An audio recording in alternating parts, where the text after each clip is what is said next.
ciy commencé ma faram-fàccee déclaration liminaire bi nga xam ne su ma naataangoo Abdourahmane Wade liir na ko léegi ci français. Sénégal dafa nekk ci tolluwaay bu am solo waaye ñu seetlu ni bataaxal bu dul dëgg ak jéem a orienté nit ñi ak jeunes yi ci li nga xamante ne amaana nekkul li am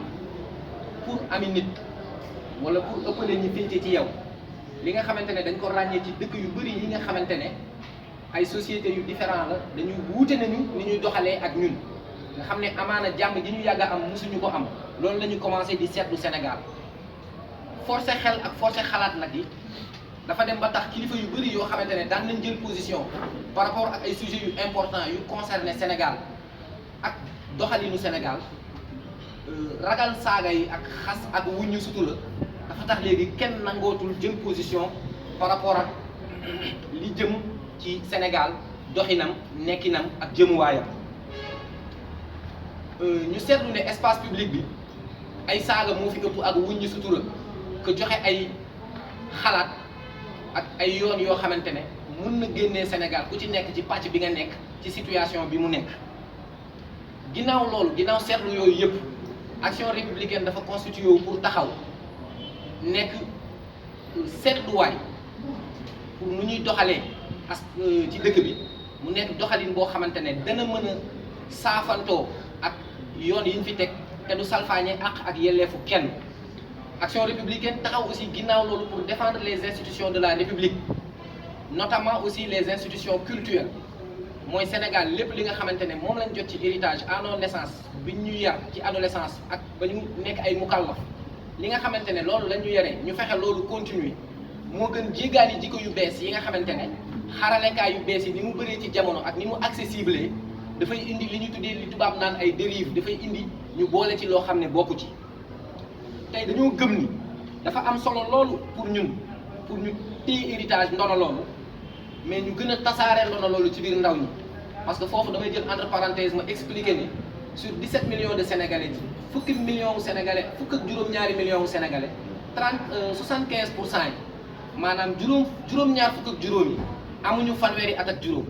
donc foofu dañu jàpp ne dafa important pour ñun ñu taxaw am taxawaay bi war lépp luy information lépp luy protection li nga xamante ne lépp ñëpp la ci réew mi nga xam ne ñëpp a ko bokk ñu fexe di joxe la bonne information fexe défendre la démocratie défendre la vérité ak fu mu mën a féetee ak foo mën a taxawee ñu seetlu ne ci fukki at Sénégal def na ay jéego yu am solo ñu jéego yooyu nag feeñ ci ay réalisation yoo xamante ne dafa am solo pour dëkk mën a tegu ci yoonu émergence ba mën a yegg xëy na fii ak 10 ans 15 ans 20 ans ci développement jéego yooyu Sénégal def nag dañ ko def ak plan Sénégal émergent mu nekk référence depuis 2012 ginnaaw bi ñu jógee ci yoonu yokkute 2013 2014 ñu jógee ci yoonu yokkute plan Sénégal émergent eggali loolu muy ci wàllu infrastructure muy ci wàllu démocratie citoyenne ak ci pàcc yu bëree bëri Sénégal jóge na en un point A mën nañu wax dem en un point Y ou W selon lan ku nekk ak ni nga ko déggee yooyu yëpp nag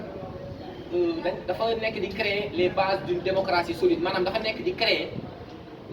dafa nekk di suuxat démocratie bu dëgër bu am doole bi ñu mën a jëmale boo xamante ne mën nañu jëmale fii ak jëmmi jamono fi nga xamante ne ñun ñëpp loolu lañ bëgg pour Sénégal ñun ñëpp loolu lañ jort pour Sénégal ci mbir yooyu yëpp nag ak réalisation yooyu yëpp ci secteur d'activité boo jël dañ ciy profité di ci remercier président Macky Sall di ko remercier aussi ci taxawaay bi mu am ci wàllu 3e mandat parce que ginnaaw bi mu joxee réew mi rythme bu muy doxee ci ay jéego génnee ay yoon yoo xamante ne amaana buñ ci jaaree Sénégal yi Sénégalais yi yëpp mën nañ cee gis seen bopp jël na décision bu salutaire boo xamante ne ad vitam aeternam dina am njëriñ ci Sénégal parce que réglé na définitivement question 3e mandat te ñu gëm ni pour développer Sénégal il faut ñu am ay attitudes yu responsable c'est-à-dire il faut ñu am taxawaayu kilifa kenn ku nekk ci ñun te ñu gëm ne réew mi am na potentialité maanaam am na lépp lu war pour jëm kanam am na lépp lu war pour développer wu mais loolu dafa laaj comme plan Sénégal émergent vision bu leer ay yoon yooy jaar pour yegg ci objectif yi nga fixé wu ak implication wu sénégalais yépp pour que ku ci nekk mën ci yëg sa bopp ñu gis ni nag ñu gëm ni continuité pour ñu wéyal liggéey bi ak plan Sénégal émergent dafa déterminant parce que fi liggéey bi toll am na fu ñu teg suñu bët bëgg mu yem fa ñu xam ne liggéeyu gouvernement liggéey la dans le long terme maanaam liggéey la ci diir bu yàgg ñu gëm ni plan Sénégal émergent dafa war a continuer ba horizon 2035 amaana ñu taxaw seetlu xayma xoolaat lan la ñuy teg vers pour yeneen horizon pour loolu nag il faut que sénégalais yëpp ñun ñëpp ñu boole suñuy doole liggéey moo talente pour mën a am Sénégal bi nga xamante ne moom lañ bëgg nga xam ne population dina ànd dina méngoo ak attente population yi li ñuy xaar ak li ñu bëgg ci ñi leen jiite ginnaaw décision président de la république bi ñuy xaar nag par rapport ak candidature bi nga xam ne ku mu mën a désigner dinañu ànd ak moom en militant discipliné mais cela ne nous enlève en rien dindiwul dara ci droit bi ñu am affirmé ni suñu sañoon actuel premier ministre di Amadou Ba war na mën a continuer liggéey parce que artisan la ci plan Sénégal émergent ci lépp luñ ci teg ak réalisation yi sénégalais yi mën a teg seen bët foo dem ci Sénégal muy Kidira muy Netebulu muy Ndego Babacar muy Fongolembi muy dans le Sénégal oriental muy au sud foo dem mën nga ci teg sa bët Amadou Ba dafa nekk un artisan ci li ñu teg loolu donc gis nañu nit la koo xam ne il a un sens aigu de l'État mën na jël ay responsabilités mais li ci ëpp solo mooy mën na nekk au-dessus de la mêlée mën na concilier ay positions divergentes mën na tëddee njaaxaanaay amaana bu dee moom la ñu tànn pour mu jiite coalition bi xëy na jafe-jafe yu bëri yu fi am ci wàllu politique dina mën a ubbi ay waxtaan tëddee njaaxaanaay yor réew mi ni mu waree amaana nu gën wala nu mel ni ko président Macky Sall yoree ba ni mu fiy jógee di dem ñun nag ay ndaw lañ et ñun li ñuy gisee Sénégal ak gis-gis bi ñu am ci jeunesse Sénégal du li nga xamante ne moom la ñu bëgg a forcer ci xaralekaay yu bees yi ak taxawaay bi nga xamante ne nit dafay accumuler ay frustration feneen bëgg a jël l'État pour principal responsable de ces frustrations wala de ces échecs personnels ñun du gis-gis boobu la ñu am ci jeunesse du gis-gis boobu la ñu am ci doxalinu Sénégal du gis-gis boobu la ñu am ci taxawaay bi nga xam ni moom la jeunesse war a taxawoo dëkkam moo tax dinañu taxaw temm dinañu employer lépp moyens yi ñu am yëpp dinañ utiliser moyens yi ñu am yëpp pour défendre la République pour défendre la démocratie pour défendre le respect pour défendre dëgg la vérité la ñuy wax ne la République sera debout maanaam l'État restera fort ginnaaw jafe-jafe yi fi amoon yëpp parce que État Sénégal il faut ñun ñëpp ñuy xam ne taarix jàngal nañu ne État Sénégal ci tension politique ak divergence d'idées la juddoo ak fédération du Mali te dañoo bi ñu moomee suñu bopp ñaari at lañ ci teg ñu am ay tension politique yu extraordinaire entre Mamadou Dia ak Senghor donc tradition la te dafa nekk loo xamante ne mooy dundal démocratie ndax Sénégal lépp ñëpp la lu ne ku ne da cee nekk te xalaat yu bokkul ak gis-gis yu bokkul ci ni ñu war a doxalee réew mi loolu moo mën a tax ëllëg ñu am xalaat yi gën gis-gis yi gën doxalin yi gën pour réew mi pour ndar képp wax ji daal ñun dinañ taxaw temb incha allah pour défendre la démocratie comme nous l'avons dit défendre dëgg défendre la république défendre képp kuy kilifa ku ñu war a respecter ci dëkk bi pour Sénégal bi nga xamante ne moom lañ bëgg jërë ngeen jëf. Unique, bien qu'il n'y avait pas beaucoup de régimes militaires en Afrique, il y avait les partis uniques. Ensuite, la situation a un peu évolué. Maintenant, la démocratie s'était installée un peu partout en Afrique. Comme vous l'avez dit tantôt, nous servons des coups d'État, des militaires qui reviennent au pouvoir. Il faut comprendre que quand le jeu politique bouge sur le plan international, ça bouge pour l'Afrique, parce que l'Afrique c'est le grenier du monde. Et comme vous l'avez dit, nous constatons au Mali, au Niger, en Centrafrique, la présence d'autres impérialistes. Parce que les gens ne le savent pas, on n'a pas une culture de l'histoire, mais les Russes, tout comme les Français, tout comme les Britanniques et les Allemands, les États n'ont que des intérêts. Quand ils sont présents dans un terrain d'intervention, c'est pour protéger leurs intérêts. Quand la France a perdu les contrats miniers en France, c'est les Russes avec Wagner qui ont gagné les contrats miniers. Tout ça pour expliquer que ce sont des situations géopolitiques sur lesquelles les dirigeants que nous choisissons doivent avoir de la hauteur pour pouvoir gérer ces situations-là. Mais ça ne change en rien au fait que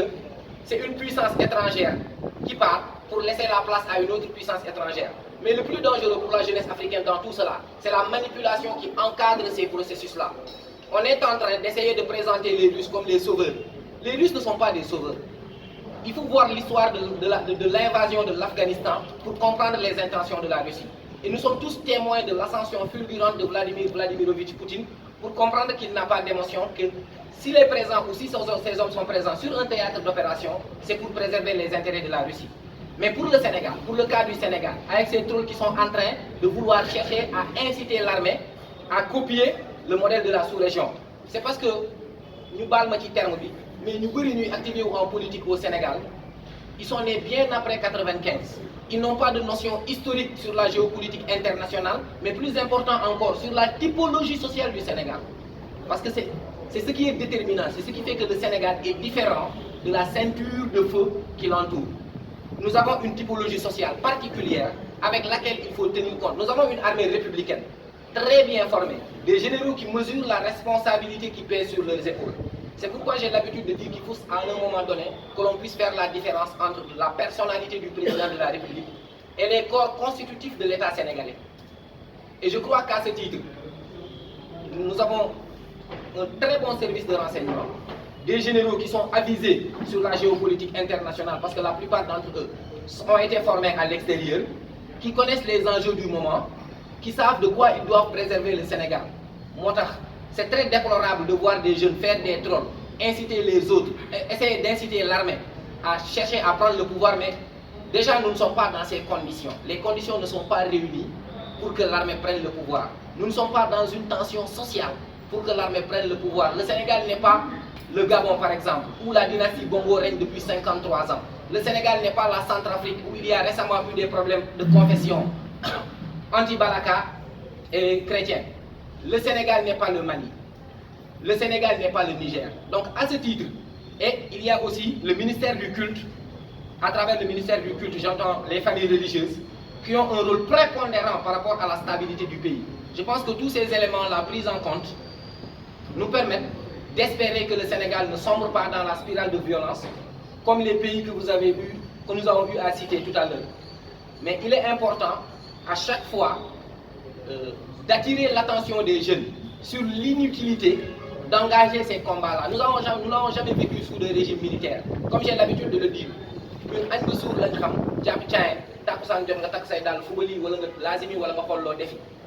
donc nous ne connaissons pas les sons des mitrailleuses et tout. Nous avons toujours eu des processus démocratiques et le président, en prenant position par rapport à la question du troisième mandat, nous a déjà tracé une voie exactement pour éviter que le Sénégal ne sombre dans le chaos. Et pas plus tard qu'hier, il a eu à réitérer cela auprès du Khalif général des Mourides pour que la paix et la stabilité soient consolidées dans ce pays. Donc à ce titre, il est toujours important d'attirer l'attention des jeunes sur l'impertinence de cette question-là. Mais il est important aussi de dire que le Sénégal est beaucoup plus fort, le Sénégal est beaucoup plus préparé que la plupart des États qui l'entourent quant aux questions de coup d'État. Il est vrai que notre leader a donné mandat au président de la République par rapport au choix du candidat, mais cela n'empêche en rien et n'enlève en rien la légitimité que nous avons de dire que nous aurions souhaité qu'Amadouba soit notre candidat. C'est de la politique, c'est la wealth politique. Nous en avons besoin parce que, comme on l'a dit à l'entame de la déclaration liminaire, le Sénégal est à la croisée des chemins. Il nous faut des hommes qui ont l'étoffe, les épaules, la carrure et un sens aigu de l'État pour que exactement les questions que nous avons soulevées tout à l'heure puissent être réglées, pour que le Sénégal bagne yegg fenen. Et nous, Amadouba, c'est un commis de l'État. Il a un sens aigu de ce qu'est la République.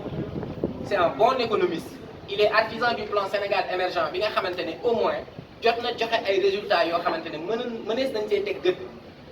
donc à ce titre, les militants